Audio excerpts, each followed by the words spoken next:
기도하겠습니다. 하나님, 오늘도 참으로 연약하고 부족한 자가 오직 주의 은혜로 하나님의 말씀을 전합니다. 이 진리의 말씀 조금도 부족하지 않게 전할 수 있도록 하나님의 지혜와 힘과 능력을 인도하시고 허락하여 주옵소서. 성령께서 충만히 역사하여 주옵소서. 감사하며 예수님의 이름으로 기도하옵나이다. 아멘. 오늘 하루살이와 메뚜기가 하루 종일 함께 놀았다고 합니다. 그런데 해가 이제 지평선 너머로 뉘어 넘어가는 것을 보고 메뚜기가 하루살이에게 말했습니다. 야, 벌써 날이 저물어 저녁이 됐구나. 우리 오늘 그만 놀고 내일 다시 만나서 놀자. 이렇게 메뚜기가 얘기를 했어요. 그랬더니 하루살이가 내일이 뭐야? 이렇게 물어봤습니다. 내일은 말이야? 내일이 뭐지? 내일을 설명합니다. 지금부터 시작되는 밤이, 어두운 밤이 다 지나고 또다시 해가 떠서 오늘같이 환한 밝은 날이 시작되는데 그것을 바로 내일이라고 부른단다. 하지만 끝끝내 하루살이는 내일이 뭔지 모르고 그만 세상을 뜨고 말았어요. 이제 하루살이를 잃어버린, 동물을 잃어버린 메뚜기가 지나가다가 개구리를 만났습니다. 개구리랑 이제 또 재밌게 놉니다. 이 메뚜기가 친화력이 좋았던 것 같아요. 하루살이하고도 잘 지내고 개구리하고도 잘 지내고 이제 개구리랑 또 잘 지내는데 며칠 동안 하루살이하고는 하루밖에 못 놀았는데 이 개구리하고는 며칠 동안 신나게 노는 거예요. 근데 어느 날 이 개구리가 갑자기 메뚜기에게 말했습니다. 날이 추워지고 있어. 이제 겨울이 오나 봐. 얘야, 이제 날이 점점 추워지고 있으니까 우리 잠시 동안 헤어져 있다가 내년에 다시 만나자. 꽃피는 봄이 오면 다시 만나자. 이렇게 얘기를 했어요. 그랬더니 메뚜기가 물어봅니다. 내년이 뭐야? 내년이 도대체 뭐냐는 거예요. 그래서 다시 설명을 합니다. 이제 개구리가 이제는 메뚜기에게 설명하죠. 얼마 후면 겨울이라는 게 오잖아. 그 춥고 지루한 겨울이 가면 다시 꽃이 피는 봄이 오게 되는데 그게 바로 내년이야 라고 이렇게 대답을 해줬습니다. 그러나 끝끝내 메뚜기는 내년이 뭔지 모르고 겨울이 뭔지 모르고 그렇게 세상을 떴다고 합니다. 여러분, 하루살이가 알지 못해도 밤을 결코 본 적이 없고 내일을 본 적이 없어도 밤이 있을까요? 없을까요? 내일이 있을까요? 없을까요? 있지요. 여러분, 메뚜기가 겨울을 본 적이 없고 내년을 본 적이 없어도 겨울이 있어요? 없어요? 있지요. 내년은 있습니까? 없습니까? 있습니다. 여러분, 우리에게 종말과 심판도 비슷한 것 같아요. 맞아본 적이 없어서, 우리가 맞이해 본 적이 없어서 정말 심판 얘기하면 딴 나라 얘기처럼, 다른 사람 얘기처럼 우리가 듣게 되고 생각하게 되는 경우가 있지만 사실은 우리에게 오는 겁니다. 그날이 오지 않을 것처럼 느껴진다고 해서 오지 않는 것은 아니지요. 내일은 반드시 오고 내년이 반드시 오는 것처럼 종말과 심판도 반드시 우리에게 옵니다. 3주 연속으로 지금 종말에 대해서 얘기를 하고 있어요. 이제 귀에 딱정이가 앉을 지경이 되었어요. 또 종말 얘기야? 어떡합니까? 말씀에 기록되어져 있는 거예요. 그런데 매 주일마다 그 얘기를 하는 것 같아서 죄송스럽습니다만은 오늘 말씀이 제일 중요합니다. 무슨 장사치 같죠? 이게 제일 중요해요. 오늘 파는 게 제일 중요해요. 제가 가지고 나온 약이 제일 중요합니다. 만병통치약입니다 라고 얘기하는 것처럼 오늘 말씀이 제일 중요해요. 왜냐하면 오늘 말씀은 실천사항이다. 지금까지는 종말이 반드시 온다는 것에 대한 내용이었고 그 종말이 얼마나 우리가 준비하지 않으면 안 될 정도로 중요하고 우리에게 우리가 꼭 종말에 대하여 우리가 대비하고 기도해야 된다는 것에 대하여 그렇게 강조하는 내용이었다면 오늘 말씀은 그러면 구체적으로 뭘 해야 되는가를 아주 구체적으로 얘기하고 있으니까 오늘은 정말 중요한 날이십니다. 우리가 이제 운전면허 따려고 할 때 운전면허가 왜 필요한가를 배우는 것도 중요하지만 다 배우고 나면 뭘 배워야 돼요? 그쵸, 진짜로 핸들 붙잡고 악셀 밟고 브레이크 밟고 기어 넣고 말이죠. 운전하는 법을 구체적으로 직접 배워야 될 거 아니에요. 운전이 꼭 필요하구나, 자동차란 이렇게 유용하고 내가 꼭 해야 되는 거구나 라고 알기만 하고 마음에 다짐만 하고 결단만 하고 실제로 핸들을 잡아보지 않고 악셀 밟아보지 않고 브레이크 밟아보지 않으면 그 사람에게 운전에 대하여 배운 것이 아무 쓸모가 없겠지요. 마찬가지예요. 정말 그래, 준비해야 돼. 그래, 대비해야지. 그럼 우리에게도 종말이 오는 거야 라고 알기는 알고 듣기는 들었는데 그럼 뭘 해야 돼?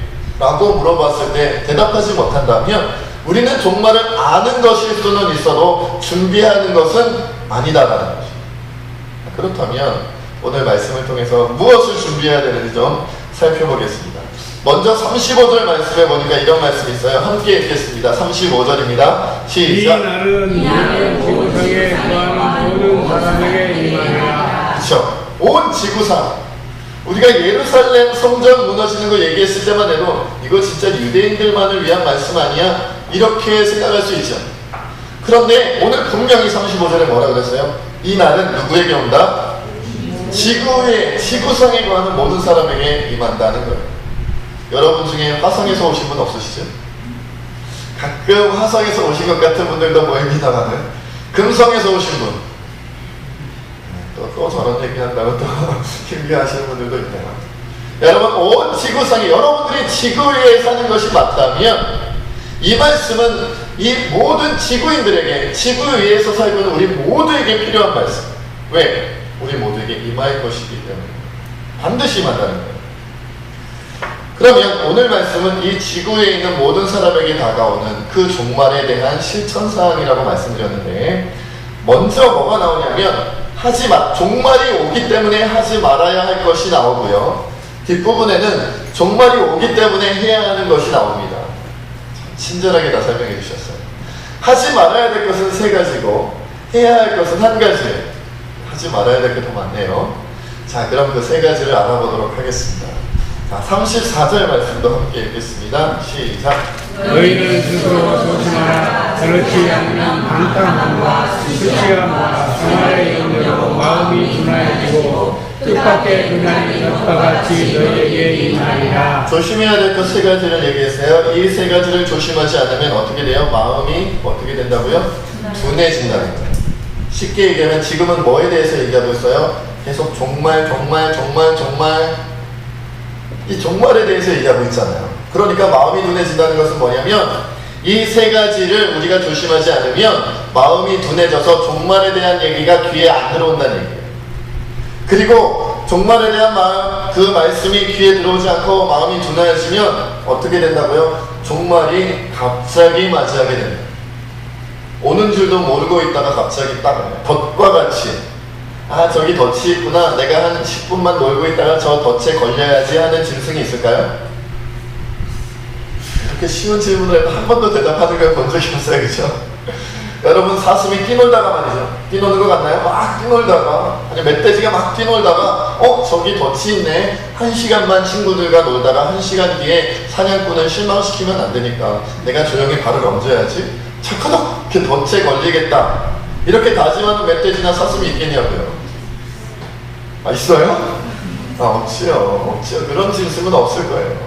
만약 덫이 있다는 것을 발견하고 깨달으면 그 어떤 짐승이라도 걸리지 않을 거예요. 덫에 걸린다는 건 왜 걸릴까요?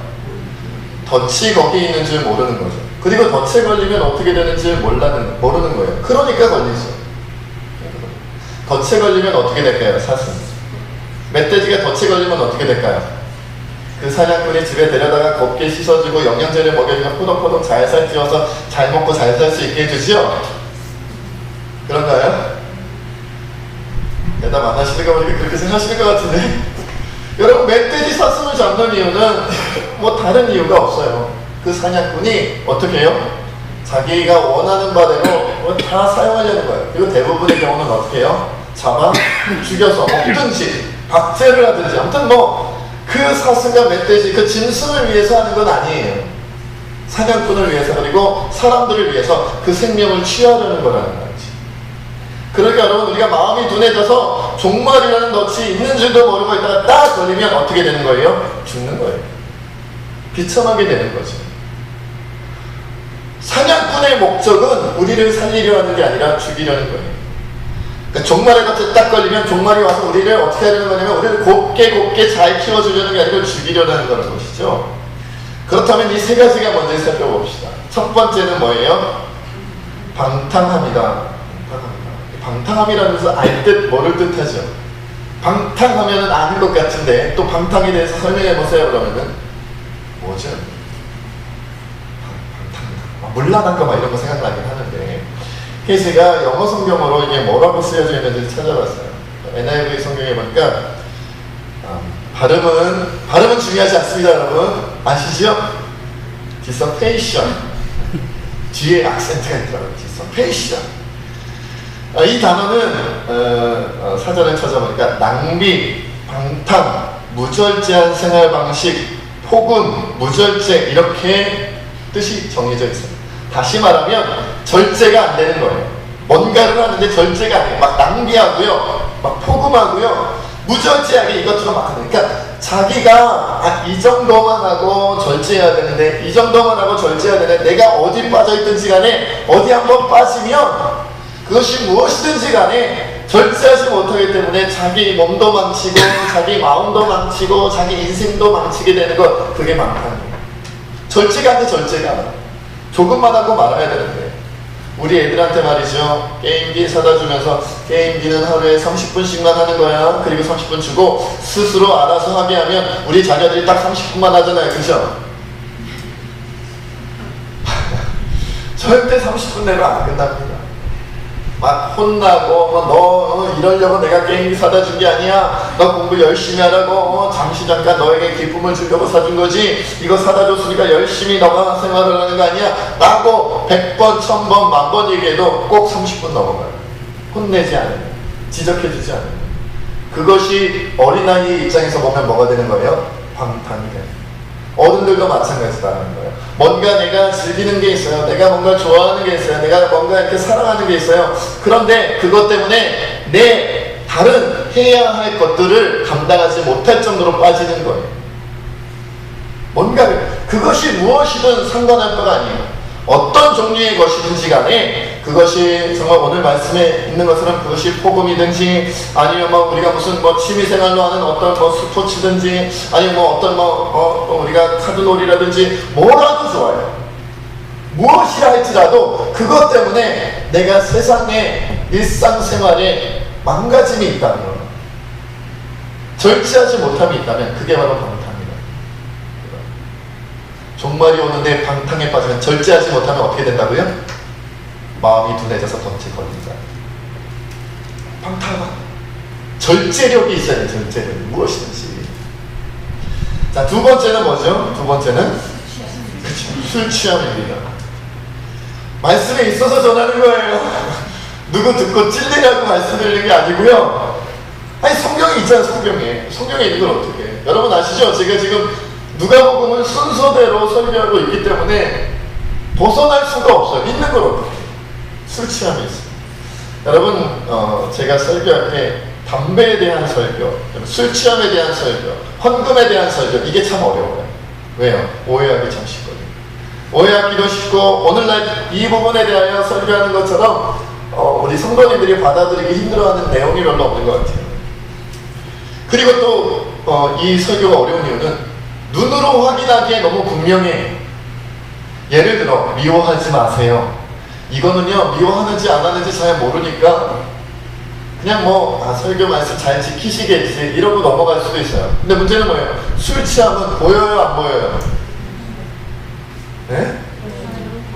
보이는군요. 보이죠. 보면 보여요. 마시는 것도 보이고, 술 취하면 벌써 얼굴을 비롯하여 온몸에 뭐가 나타나요? 반응이 나타나요. 향기로도 나타나요. 아주 향긋한 냄새가 나잖아요. 그러니까 모를래야 모를 수가 없어요. 정말 취했다라는 사실을 못 느낄 정도로 마신다? 그런 분들은 마실 리가 없어요. 여러분, 우리 엄밀히 따져보자고요. 정말 이 사람은 술 한 잔을 했는지 안 했는지 모를 정도로만 술을 마신다. 그렇게만 마시는 분을 제가 본 적이 아직까지는 없거든요. 있으면 저한테 신고해주세요. 제가 칭찬해드릴 차량. 정말 대단하십니다. 말씀 그대로 술 취하지 않으셨군요.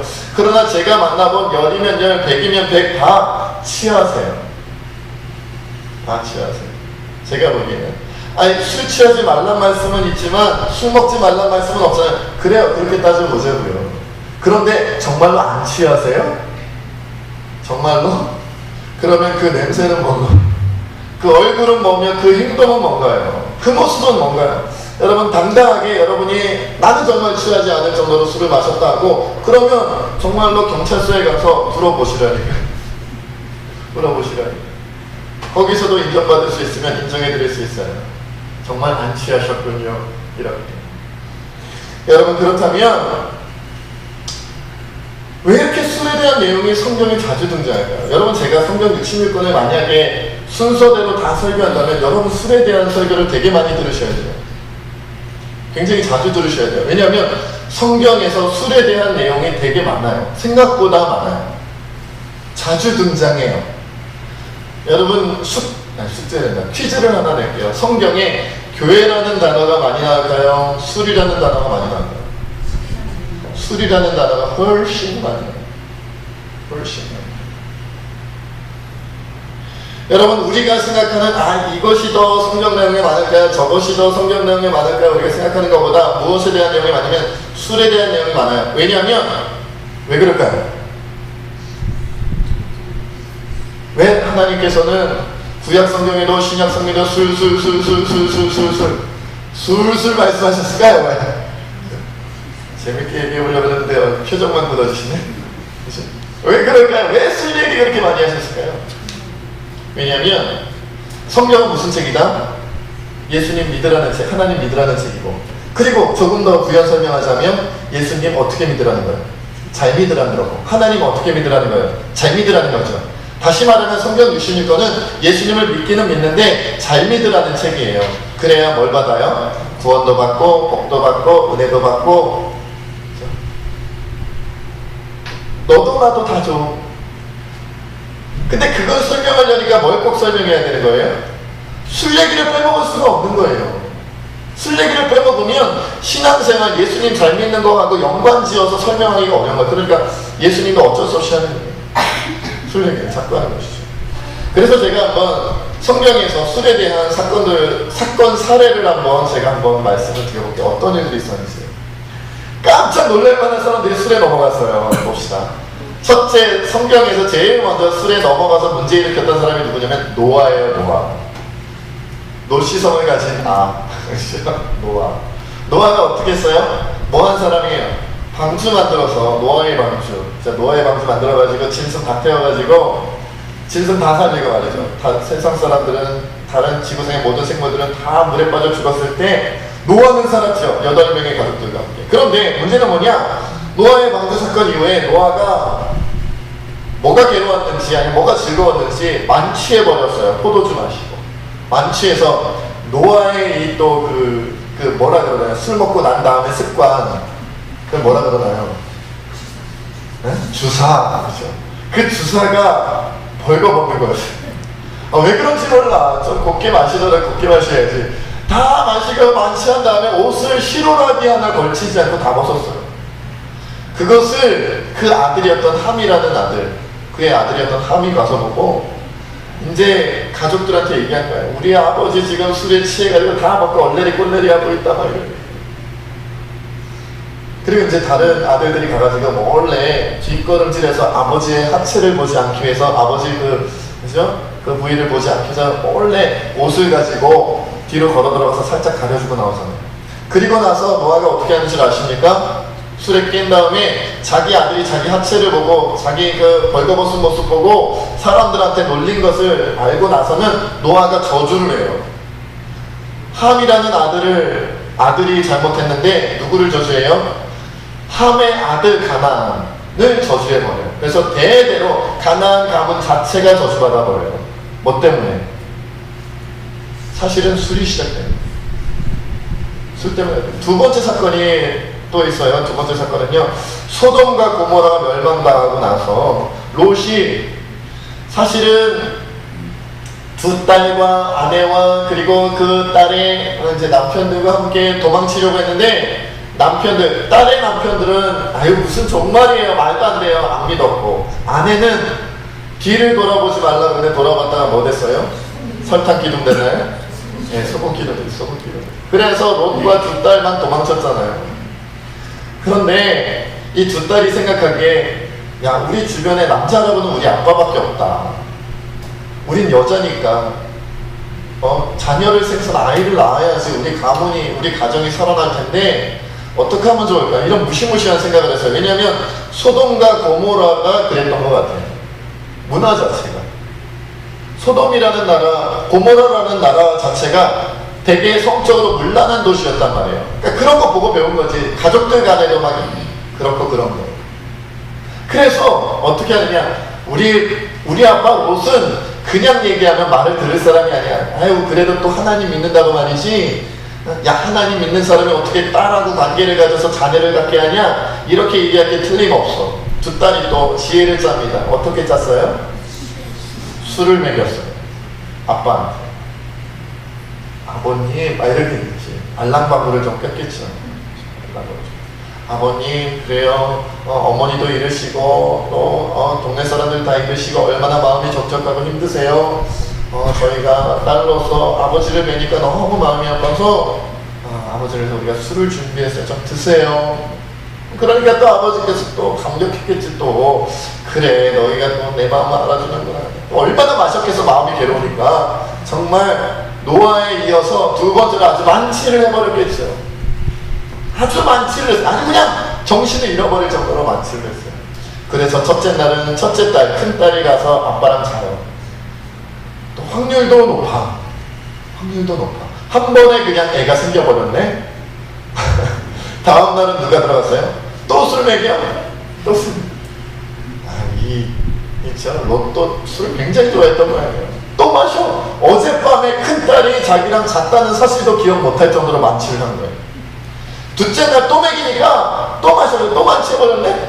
그 둘째 딸이 또 아빠랑 또 동침해서 자녀를 낳아요. 자, 또 말씀드리면 확률도 높아. 한 방에 다 오케이예요. 그래서 탄생한 민족이 모압 족속과 암몬 족속이에요. 모압 족속. 끊임없이 이스라엘과, 그렇죠? 앞으로 계속 전쟁하면서 싸우게 될, 다투게 될 하나님의 민족을 괴롭힐 모압 족속, 암몬 족속이 그래서 탄생하게 된단 말이에요, 여러분. 그게 뭐 때문이다? 술 때문이다. 여러분, 신명기 21장에 무서운 얘기하셔요. 부모님 말씀 안 듣고 방탕하고 술에 잠긴 자는 성읍 사람들이 모여서 돌로 쳐 죽이라고 그랬어요. 다시 말씀드릴게요. 신명기 21장이에요. 찾아보세요. 분명 나중에 찾아보세요. 나중에. 부모님 말 안 듣고 방탕하고 술에 잠긴 자는 동네 사람들이, 성읍 사람들이 다 부모님이 성읍 사람들한테 고발하라고 했어요. 우리 아들이 부모 말도 안 듣고 술에 잠겨있다고. 그럼 성읍 사람들이 다 모이는 거예요. 모여서 훈계하고 고문을 가한 다음에 다시는 그 시를 저지르지 않도록 하는 게 아니라 죽여버렸어요. 갱생할 수 있는 기회를 안 줘. 그냥 죽여버렸어요. 그런 자식은 필요 없어. 죽여버려. 돌로 쳐서 죽여버려. 갈라디아서 5장 21절에 이렇게 말합니다. 투기와 술 취함과 방탕함과 또 그와 같은 것들이라. 이상하죠? 술 취함과 방탕은 항상 같이 가요. 전에 너에게 경계한 것 같이 경계하노니 이런 일을 하는 자들은 하나님의 나라를 유업으로 받지 못할 것이라. 에베소서 5장 18절은 술 취하지 말라. 이는 방탕한 것이니 오직 성령으로 충만함을 받으라. 술하고 뭐가 같이 간다고요? 방탕이 같이. 방탕은 뭐라고요? 절제하지 못하는 거라고 해서. 술 마시면 절제 안 된다니까. 한두 번 해봐. 저는 한두 번 해봤어요. 정말로. 저는 정말로 군대 있을 때까지 마시고, 제대하고 나서는 거의 안 마셨던 것 같아요. 그것도 도대체 술이 어떤 맛일까 궁금해서 먹어봤는데 쓰기만 하더라고요. 여러분, 이건 누구 말씀이에요? 하나님 말씀. 누구를 잘 아세요? 우리를 잘 아세요. 왜요? 우리를 창조하셨거든요. 그러니까 술이 들어가면 절제가 된다 안 된다를 하나님이 아세요. 하나님이 만드셨다니까. 여러분, 컴퓨터에다가 우유나 커피를 한번 쏟아보세요. 특히 커피 한번 쏟아보세요. 컴퓨터가 어떻게 될까요? 안 쏟아보셨구나. 오늘 예배 끝나면요, 여러분들 식사하시고 댁에 돌아가셔가지고 커피를 아주 진하게 타신 다음에 설탕도 프림도 아주 진하게 넣으신 다음에 그 컴퓨터에다가 쫙 넣어보세요. 아로마한 가십니다. 아로마한 가시. 컴퓨터가 어떤 구조인지를 알기 때문에 알아요.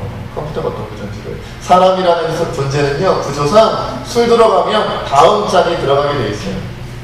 한 잔 마시면 두 잔 마시게 되고요. 두 잔 마시면 세 잔 마시게 되고요. 세 잔 마시면 네 잔 마시게 돼 있어요. 방탕할 수밖에 없어요. 술이 들어가면요, 자기 정신이 아니에요. 자기 딸이 왔다 갔는데도 모른다니까요.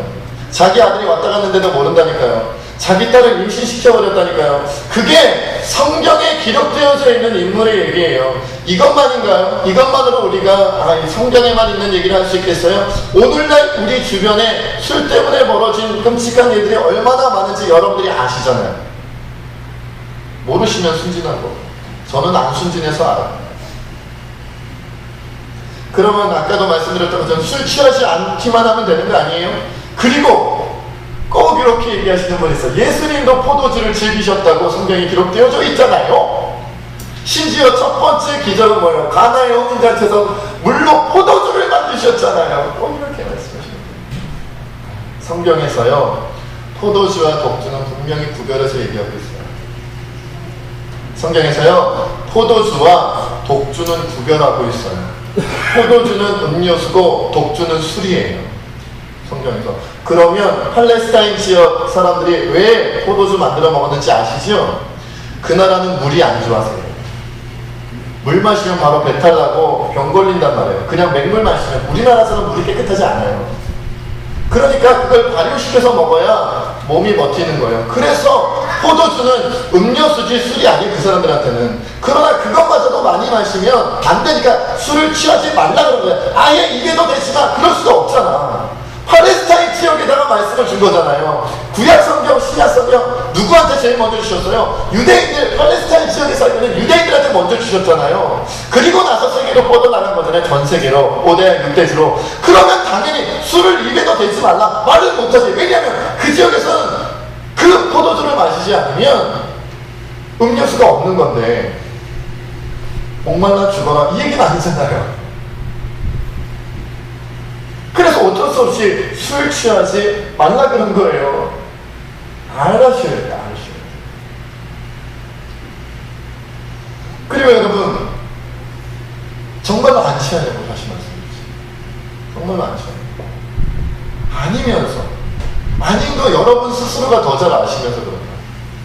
세 번째 뭐 하지 말라고요? 생활의 염려를 하지 말라고요. 여러분, 생활의 염려가 뭐예요? 내가 국가고시를 보는데, 그죠? 국가고시를 보면 합격해야지. 아니면 뭐 내가 전쟁이 나면 전쟁에 나서 큰 공을 세워야지. 이런 게 생활의 염려인가요? 그런 거 말하는 게 아니에요. 그럼 뭘 말하는 거예요?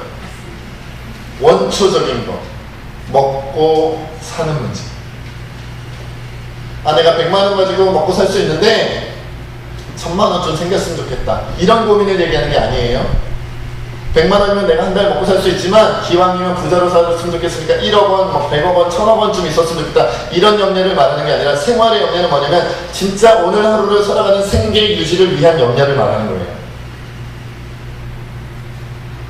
나는 하루에 3끼는 먹어야지, 4끼는 먹어야지 배가 부르고 살 수 있는데 나는 2끼밖에 못 먹어. 사실 이건 생활의 염려라 보기 어려워요. 왜냐? 정말 2끼만 먹고도 살 수 있거든요. 그렇게도 살 수 있어요. 좀 많이 먹어야 되겠지만 2끼를. 그런 정도를 얘기하는 게 아니에요. 내가 승용차가 있으면 좋겠지만 돈이 없어서 버스 타고 다녀요. 이런 건 생활의 염려가 아니라니까. 이런 거 말고 그건 좀 이렇게 높은 단위의 염려고요. 여기서 말하는 생활의 염려는 뭐냐? 회사 가야 되는데 학교 가야 되는데 진짜 차비가 없어. 차 타고 30분은 1시간은 가야 되는데 차비가 없는 거예요. 걸어가면 3시간, 4시간 걸어가야 돼. 그런 걸 생활의 염려라 그러는 거예요. 오늘 내가 적어도 한 끼에 만약에 3,000원씩 든다 그러면 10,000원은 있어야 한 끼 하루 먹고 3끼를 먹고 살 수 있을 거 아니에요. 그런데 나에게 2,000원밖에 없어. 그럼 한 끼 먹을 수 있어요? 없지요? 한 끼도 못 먹잖아요. 그러면 3,000원인데 한 끼가 2,000원밖에 없어. 그런 정도가 생활의 염려예요. 그런 정도가. 그러니까 여러분들이 하고 있는 염려는 생활의 염려예요, 아니에요? 아닐 가능성이 커요. 아닐 가능성이 커요. 그런데 생활의 염려를 하지 말라 그랬단 말이에요. 그러니까 여기서 말하는 거, 그러면 우리는 염려 안 하네요. 목사님, 우리는 염려 안 하네요. 그럼 다행이네요. 그 얘기가 아니라 생활의 염려랄 것도 아닌 정도를 가지고 우리가 생활의 염려로 착각하고 사는 게 문제예요. 난 일주일 동안 난 소고기 먹고 싶었는데 맨날 돼지고기밖에 못 먹어, 비싸가지고. 이러면서 생활의 염려를 그런다는 거죠. 나는 외제 승용차 벤 BM 이런 거 갖고 싶은데 나는 티코밖에 코를 너무 세게 발음했네. 다 알아들으시겠는데 티밖에 못하고 말이죠. 조그만한 경차밖에 몰고 다니니 그거를 생활의 염려로 착각하고 있다는 거예요. 기왕이면 승용차 타고 싶은데 난 버스밖에 못하네. 그런 걸 생활의 염려로 생각하는데 그건 생활의 염려가 아니라 그 정도 가지고 우리가 생활의 염려라고 생각해서 살아가니 뭐가 둔해지는 거예요? 마음이 둔해지는 거예요. 그런데 신경을 쏟고 그런데 마음을 두면 하나님 생각 안 나요. 불평불만만 하게 되죠. 하나님, 일주일째 고기 반찬을 못 먹었어. 난 불쌍한 사람이야. 그러고 앉았으니 그 사람이 하나님을 위해서 뭘 희생하고 하나님을 위해서 뭔가 헌신하고 하나님을 위해서 뭔가 달려가고 그게 되겠냐고. 안 돼요. 그런 사람들은 안 돼요. 제가요 마음이 좋을 때는요 텔레비전 채널을 돌리다가 아프리카의 어떤 어린이, 아시아의 어떤 어린이 나와가지고 배고파가지고 굶주려가지고 그런 아이들을 보면 그 자리에서 기도가 나와요. 하나님, 저들을 붙잡아주시고 인도하시고 제가 또 우리 세진교회가 저들을 많이 도울 수 있게 도와주마 기도하다가요 마음이 완악해지고 마음이 폐역해지면요 저런 거 또 해. 그리고 채널 돌려버려요. 또 나왔네 저거 몇 번 하는 거야. 딱 돌려버려요. 쟤는 제 이름도 알아 내가 막 이러면서 돌려요. 마음이 완악합니다. 여러분, 우리가요 생활의 염려의 기준이 높아지면요 남들이 눈에 안 들어와요. 생활의 염려의 기준이 높아지면요 내가 100만원 벌고도 살고 있는데 200만원, 300만원, 400만원 버는 사람이 보여서 안 기뻐요. 내가 생활의 염려가 높아지면요 내가 분명 버스 타고 다니고 지하철 타고 다녀도 충분히 감사하면서 성령 충만하게 살 수 있는데 벤 타고 다니는 사람들 때문에 안 감사해요. 기도가 되겠어요? 찬양이 나옵니까? 복음 전할 수 있겠어요? 못하는 거예요. 이 세 가지 방탕함, 절제하지 못하는 것, 술 취함과 이 생활의 염려 때문에 뭐가 안 되는 거예요? 종말 준비가 안 되는 거예요. 여러분이 지금까지 종말 얘기 들어도 남 얘기처럼 듣고 종말 얘기를 들어도 나중에 제가 좀 안정되고 난 다음에 종말을 준비할게요 라고 생각하게 되는 이유는 이 세 가지 덫에 걸렸기 때문에. 그리고 몇 가지는 하라 그랬다 그랬죠? 한 가지는 하라 그랬어요. 한 가지는. 그 한 가지가 뭘까요? 36절 말씀 함께 읽겠습니다. 시작. 이러므로 너희는 장차 올 이 모든 일을 능히 피하고 인자 앞에 서도록 항상 기도하며 깨어있어야 합니다. 너희는 장차 올 이 모든 일을 능히 피하고 인자 앞에 서도록 항상 기도하며 깨어있으라. 여러분, 여기서 이 모든 일을 능히 피한다는 말은 앞에서 오늘 말씀 이전에도 기록되어져 있던 것처럼 여러분 거짓 선지자가 거짓 예수가 나와서 내가 진짜 예수야라고 여러분을 속이는 일, 이단 사이비가 등장하는 일, 그리고 어떤 일이 일어나요? 교회 다니는 사람들의 가족들까지도 핍박하는 일이 있다 그랬죠. 그죠? 그리고 또 어떤 일이 일어나요? 하늘에 그 징조가 나타나는데 해가 어두워지고 달이 어두워지고 별이 떨어진다 그랬죠. 그렇죠. 1월 성신의 징조가 나타나는 그런 일들이 나타났을 때 여러분들이 피할 수 있으려면 피해야 될 거 아니에요. 해 떨어지는데 해가 떨어져요. 죽는단 말이에요. 별 떨어져. 실감이 안 나시죠?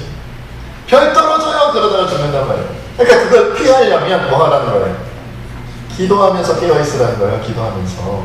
그렇다면 기도하면 별이 내려오다 멈출까요? 해가 어두워지다가 멈춰서 다시 밝아질까요? 그 얘기는 아니에요. 그러면 여기서 피한다는 말은 뭐냐면 몸이 피할 수 있다는 게 아니라 여러분 영혼이 피하게 된다는 거예요. 해가 어두워지는 것 보고 달이 어두워지는 것 보고 별이 떨어지고 세계와 민족과 민족 간의 전쟁이 일어나고 예수 믿는 것 때문에 내가 핍박받고 심지어 죽임당하는 데까지 간다 할지라도 여러분 믿음이 흔들리지 않을 수 있게 되는 것, 그런 혼란이 와도 내가 흔들리지 않게 되는 것, 그것이 오늘 말씀하시는 능히 피할 수 있다는 거예요. 아멘. 그러면 그러려면 뭘 해야 된다고? 뭘 해야 된다고요? 항상 기도하며 깨어있어야 해요. 근데 이 모든 것을 이기려면 어디 안 걸려야겠어요? 이 모든 혼란을 이기려면 덫에 안 걸려야, 마음이 둔해지지 않아야 이 일이 일어나도 흔들리지 않는다고요. 근데 그 세 가지가 뭐라고요? 방탕함, 술 취함, 그리고 세 번째 뭐예요? 생활의 염려인데 이걸 이겨내려면 뭘 해야 된다고? 항상 기도하며 깨어 있어야 된다. 기도 안 하면 무절제하게 되고요. 기도 안 하면 술 취하게 되고요. 기도 안 하면 인생의 염려 때문에 무너진다는 거예요. 종말이 눈에, 귀에 보이지도 않고 들리지도 않는다. 여러분, 어떤 분들을 보면 제가 좀 걱정될 때가 있어요. 목사 입장에서. 어떤 선배님들 보면요, 야, 저분은 정말 종말을 잘 준비하고 예수님이 오늘 와도 아무 문제 없겠다, 그렇게 생각되는 분이 있고요. 어떤 분들은요, 저분을 위해서라면 예수님이 한 50년은 있다 오셔야겠다. 저분을 위해서는 한 40년, 60년은 하나님이, 예수님이 있다가 재림하셔야겠다. 왜? 보아하니 빨리 변할 것 같진 않아. 보아하니 꼭 그런 분들이 있어요. 젊어서는 저 20대, 30대, 40대 때는요 조금 더 쳐줍시다. 50대까지는요 아유, 이 젊은 여기에 뭔가 막 세상을 뒤집을 수도 있을 것 같고, 뭐라도 하면 나중에 언젠가, 지금은 아니지만 나중에 뭐라도 잘 될 것 같고 그러면요, 이 절제가 안 돼요, 절제가. 그리고 어떻게 술을 포기해? 어떻게 내 앞에 배 타고 다니는데 안 부러울 수가 있고, 비에 타고 다니는데 내가 안 부러울 수가 있어요? 말이 안 되지. 그러니까 젊어서는 안 변할 거라니까, 젊어서. 스스로 마음을 닫았어. 나는 60대가 될 때까지, 나는 70대가 될 때까지 난 안 변한다. 딱 정해놨어요. 보여요, 그게. 그런 분들은. 죽기 직전에 변할게요. 교회는 다니면 되잖아요. 그러나 덫은 갑자기 오니까 덫인 거예요.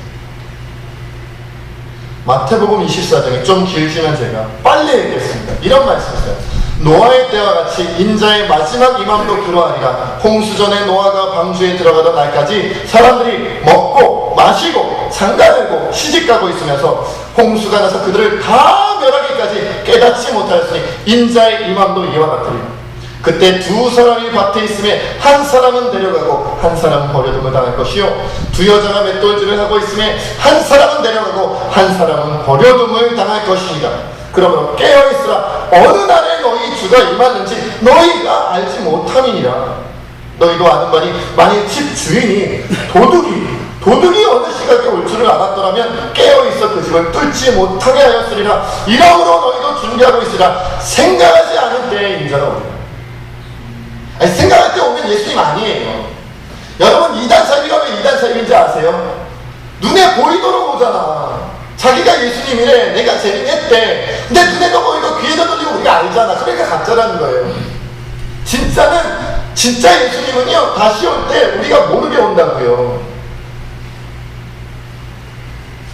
이럴 수 있다는 거죠. 재미나게 세상 문화의 나이트 뭐 이런 거 있잖아요. 나이트와 클럽이 합쳐진 곳에 가서 막 이러고 있는데 말이죠, 룸이랑 뭐 사롱이랑 합쳐진 데도 있어요. 막 이러면서 막 춤추고 있는데 예수님 딱 오셨어. 얘야, 내가 오늘 재림했다. 주님, 이러고 있는데 오시면 어떻게 눈치도 없으셔.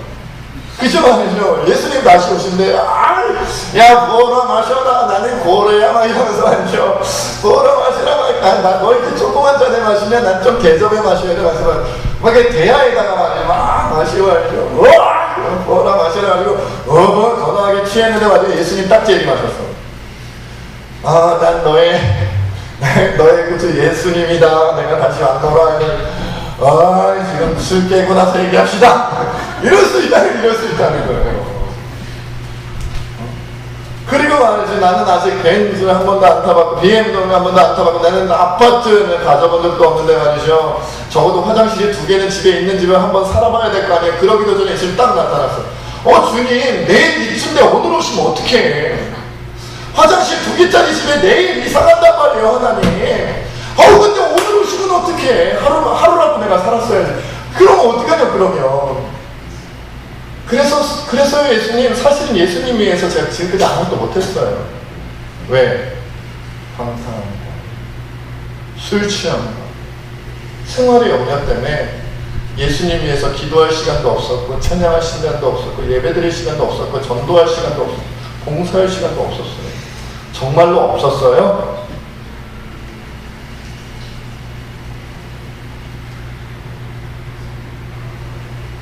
종말을 대비하는 깨어있기 위한 기도는 사실 하루 한 번에서 술 취함 못 이기고 방탕함 못 이기고 생활의 영역 못 이깁니다. 5번 기도하는 것으로는 안 된다 그랬어요. 아침에 깰 때 기도, 잠자기 전에 기도, 아침 식사 기도, 점심 식사 기도, 저녁 식사 기도, 이것 가지고 종말을 대비한다고 하지 마세요. 그 정도 가지고는 종말 대비 안 돼요.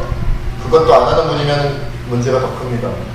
그러면 적어도 하루에, 제가 우리 주일 오전 양육팀은 10분 얘기해서 이남성이에요. 10분, 하루에 10분. 정말 깎고. 화요일 양육팀은 30분이에요. 30분. 매일 30분. 솔직히 제 욕심은 1시간입니다. 그 정도는 해줘야 종말을 준비한다 할 수 있고, 방탕함, 무절제함, 술 취함, 생활의 염려를 이길 수 있어요. 그리고 일주일에 한 번 정도는 여러분 집에서 고래고래 소리 지르면서 기도하실 수 있잖아요. 그죠? 아주 그냥 층간소음 때문에 아마 앞집, 뒷집, 옆집, 윗집, 아랫집에서 난리가 날 거예요. 여러분 교회에서 기도하는 것처럼 만약에 집에 가서 기도해보세요. 찌야! 아버지! 한번 해보시려니까 층간소음으로 당장 끌려갈걸? 심지어 요즘에는 교회에서도 그렇게 기도하기 어려운 교회들 많아요. 제가 부목소로 있었던 교회는 가끔 경찰이 오시더라고요. 주변에서 주민 신고가 들어왔습니다. 시끄럽다.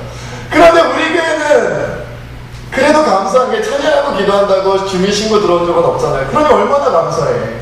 이 하나님 뜻이에요, 제가 듣고. 그러니 일주일에 한 번 정도는 적어도 주민 신고 들어올 만큼 정도로 하나님 앞에 부르짖어야 되지 않겠냐고요. 어떻게 일주일에 한 번 그 세상 속에 죄악 가운데 있다가, 그 세상의 상처와 아픔 가운데 있다가, 그 세상에 정말 하나님과는 상관없는 문화 속에 푹 젖어 있다가 한 번도, 일주일에 한 번도 하나님! 아버지! 주여! 이 죄인이 왔습니다. 정말 내가 세상에서 상처받았어요. 내 마음이 아파요, 하나님. 이렇게 일주일에 한 번도 부르짖지 않고 그렇게 기도하지 않는 사람이 일주일을 잘 산다고요? 제가 볼 때 거짓말이에요. 말이 안 돼. 그럴 수가 없어요. 목사도 그게 안 되던데. 하긴 목사님 저보다 더 신앙들이 뛰어나시니까 가능한지 모르겠는데, 제가 금요기도회를 강조하는 이유가 거기 있어요. 집에서는 그렇게 기도 안 하실 거 아니에요.